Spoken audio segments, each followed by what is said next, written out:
Good morning बच्चों। कक्षा 10 है, विषय विज्ञान है। 19 नंबर लेसन चल रहा है, उसका भाग 3 है। टॉपिक है अपना जैव विविधता का महत्व। बच्चों, इसमें प्रश्न किस प्रकार से आता है वो बात समझनी ज़रूरी है।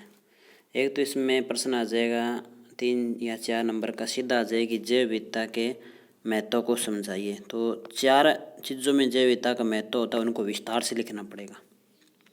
आर्थिक महत्व हो गया, औषधीय महत्व हो गया, पर्यावरणीय महत्व हो गया, सामाजिक सांस्कृतिक और आध्यात्मिक महत्व हो गया। इनको विस्तार से लिखना पड़ेगा। जब 4 नंबर का या 3 नंबर का प्रश्न आता है तो 5 नंबर का पाठ है ये। एक प्रश्न छोटा आता है इस पाठ से। दूसरा प्रश्न कैसे आएगा? दूसरा प्रश्न है इन चारों में से, आर्थिक महत्व में से छोटे प्रश्न बहुत बनते हैं, औषधीय महत्व में से बहुत प्रश्न छोटे छोटे बनते हैं, पर्यावरणीय महत्व में बनते हैं, सामाजिक सांस्कृतिक और आध्यात्मिक महत्व में बनते हैं।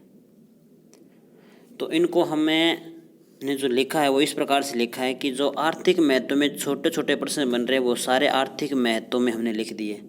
हमने नीचे आर्थिक महत्व लिखा है, इसमें जो आर्थिक महत्व में जितने भी छोटे प्रश्न बन रहे हैं वो सारे लिख दिए। तो छोटे आएंगे तो हम उत्तर वैसे लिख देंगे क्योंकि लिखे हुए हैं, और बड़ा आ गया तो ये छोटे छोटे प्रश्न है ना, इन सारों को जोड़ के ले दें तो वो बड़ा बन जाएगा। ये बात ध्यान रखनी इनको। इसका मतलब ये कि जो कुछ लिखा हो सब कुछ याद करना, मैं साथ साथ बताता रहूँ कि किस प्रकार से प्रश्न आ सकते हैं। तो सबसे पहले हम लिखते हैं आर्थिक महत्व में कि बढ़ती जनसंख्या की आवश्यकताओं की पूर्ति के लिए जैव विविधता का उपयोग कृषि पैदावार बढ़ाने के साथ, यानी जनसंख्या बढ़ रही है, उनकी आवश्यकता की पूर्ति करना है तो कृषि की पैदावार बढ़ाएंगे, क्योंकि खेत में जो कुछ होता है वही जनसंख्या होती है, वो खाती है। साथ में पैदावार बढ़ाने के साथ में ऐसी फसलें विकसित करें जिनमें रोगरोधी रोगों से लड़ने की क्षमता हो, कीटों से लड़ने की क्षमता हो, उनका विकास है किया जा रहा है। ये तो मैंने आर्थिक महत्व में लिख दी। अब आर्थिक महत्व में ही लिख रहे हैं, छोटा प्रश्न भी बन सकता है बायोडीजल ईंधन क्या है, मैंने यहाँ पे लिख दिया प्रश्न। छोटा प्रश्न तो ये बन सकता है बायोडीजल ईंधन क्या है। बायोडीजल ईंधन आर्थिक महत्व में आ रहा है। बड़ा प्रश्न आएगा तो आर्थिक महत्व में बायोडीजल ईंधन को लिख सकते हैं। ये सारा यहाँ तक आर्थिक महत्व ही है। यदि बड़ा प्रश्न आए तो ये इतना आर्थिक महत्व में लिखना है। ये जितना मैंने अब बंद किया है इतना आर्थिक महत्व में लिखना है। लेकिन छोटे प्रश्न भी साथ में इससे आ सकते हैं। बायोडीजल ईंधन क्या, ये प्रश्न आ सकता है, बहुत इम्पोर्टेंट प्रश्न है। ऐसे भी आ सकता है कि कौन से पौधे होते हैं उनसे बायोडीजल बनाने की संभावनाएं व्यक्त की गई है, तो ये भी जेट्रोपा और क्रंच पादप होते हैं उनसे की गई है। तो इसमें क्या लिखा हुआ है कि आज पूरा विश्व पेट्रोलियम पदार्थों की सीमित संसाधनों के अत्यधिक दोहन से चिंतित है। हम जानते हैं कि पेट्रोल के संसाधन सीमित है, पेट्रोल को बनने में लाखों करोड़ों साल लगते हैं, तो सारे चिंतित है कि एक न एक दिन पेट्रोल खत्म हो जाएगा। ऐसे में जेट्रोपा, ये का काट दो बीच में, वह क्रंच जैसे पौधों के बीजों से जैव ईंधन बनाया जा सकता है। जेट्रोफा और क्रंच पौधे हैं ना, उनसे जैव ईंधन बनाया जा सकता है। तो प्रश्न 2 आते हैं इसमें। एक तो बायोडीजल ईंधन क्या है, तो ये सारा 3 लाइनें लिखनी है। एक आ सकता है कौन से पौधे हैं, तो जेट्रोफा और क्रंच पौधे। इन पौधों को क्या कहते हैं? बायोडीजल वृक्ष कहते हैं। एक आ गया बायोडीजल वृक्ष कौन से, जेट्रोफा और क्रंच। ये 3 प्रश्न यहाँ से आ गए। एक तो बड़ा आ गया जैव विविधता का महत्व, तो उस बड़े प्रश्न में छोटे छोटे प्रश्नों को ही ऐड करेंगे। इसके बाद उदाहरण लिखा हुआ है। उदाहरण में प्रश्न ऐसे भी पूछ सकते हैं इसके अंदर है कि जैव विविधता के आर्थिक महत्व को 2 उदाहरण देकर समझाइए। मैंने ये लिख दिया है यहाँ पे प्रश्न भी।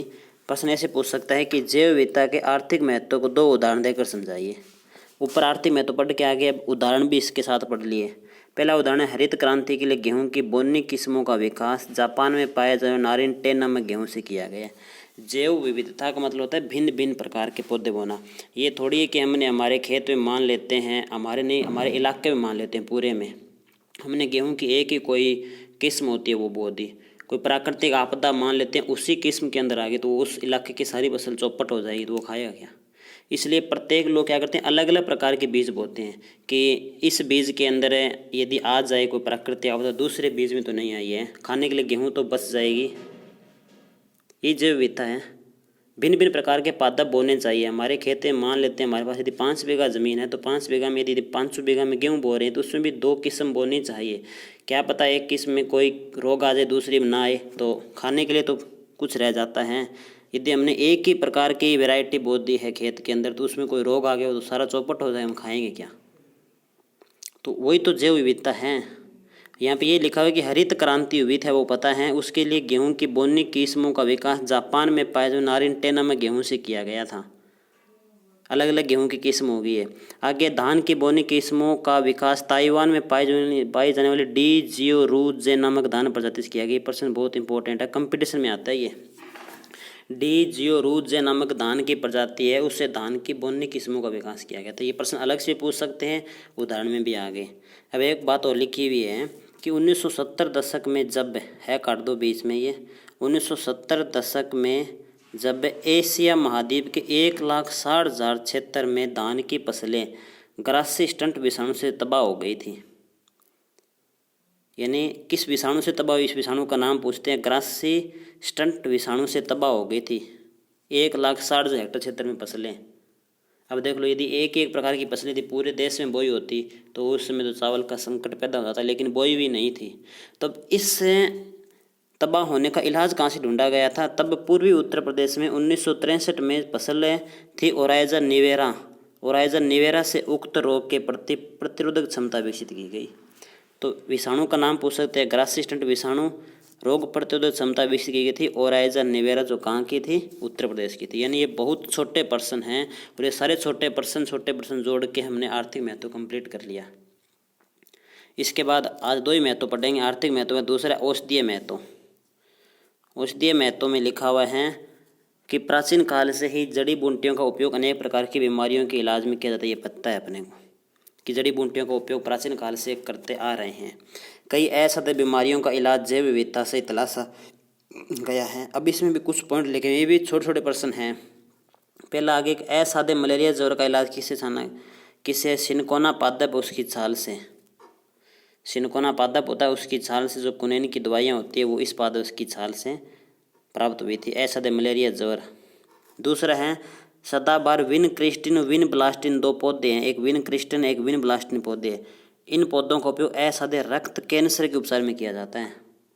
ये छोटा प्रश्न हो गया, किन का उपचार रक्त कैंसर में किया जाता है? विन क्रिस्टिन विन। ये बात ध्यान रखो, यहाँ पे रक्त कैंसर है, सीधा कैंसर नहीं है। रक्त कैंसर के लिए आएगा विन ब्लास्टिन विन क्रिस्टिन, सीधा कैंसर आएगा नहीं। तो मैं आगे लिखूँ कि जो तीसरा पॉइंट लिखा हुआ ना, टेक्सस बकाटा पौधा है, टेक्सस बकाटा पौधा है, उसकी छाल का उपयोग है कैंसर के इलाज में किया जाता है। टेक्सस है ये, टेक्सस बकाटा नामक वृक्ष की छाल का उपयोग कैंसर के इलाज में किया जाता है। कैंसर पूछें तो ये हो जाएगा, और रक्त कैंसर पूछे तो विन क्रिस्टिन विन ब्लास्टिन। ये सूक्ष्म मंत्र है, इनको ध्यान में रख लेना। इसके बाद सर्पगंधा रोलेफिया सर्पेंटाइना इसका नाम होता है। वैज्ञानिक नाम का हम अलग से एक लेसन है हमारा 14 नंबर, वो पढ़ेंगे। सारे वैज्ञानिक नाम उनको याद कर लेंगे। और यदि किसी के पास बुक है साइंस की तो वो 14वें पाठ में वैज्ञानिक नाम है, उनको याद करते रहें। रोज़ के 4-5 नाम याद करते रहेंगे तो वो याद हो जाएंगे। बहुत नाम है उनका, जितना हम अभ्यास करेंगे उतने ही अधिक याद होंगे। सर्पगंधा होता है रोलेफिया सर्पेंटाइना, इसका उपयोग होता है हाई ब्लड प्रेशर के उपचार में। हाई ब्लड प्रेशर, उच्च रक्तचाप के उपचार में। इसके बाद है कुछ वनस्पतियां हैं, तुलसी है, अश्वगंधा है, स्तावरी है, गिलोय है। इन वनस्पतियों में एड्स रोधी गुण पाए जाते हैं। इनमें क्या पाते हैं? एड्स रोधी गुण पाए जाते हैं। तो ये पाठ के शायद 3 पार्ट और बने, उसके बाद ये कंप्लीट हो जाएगा। हम 5 नंबर का पढ़ लेंगे ये पाठ। 3 नंबर का इससे पहले हम 13वां पढ़ लेंगे। यानी हम घर बैठे बैठे 8 नंबर का कंप्लीट कर चुके हैं। 8 नंबर का जल्दी कंप्लीट कर लेंगे।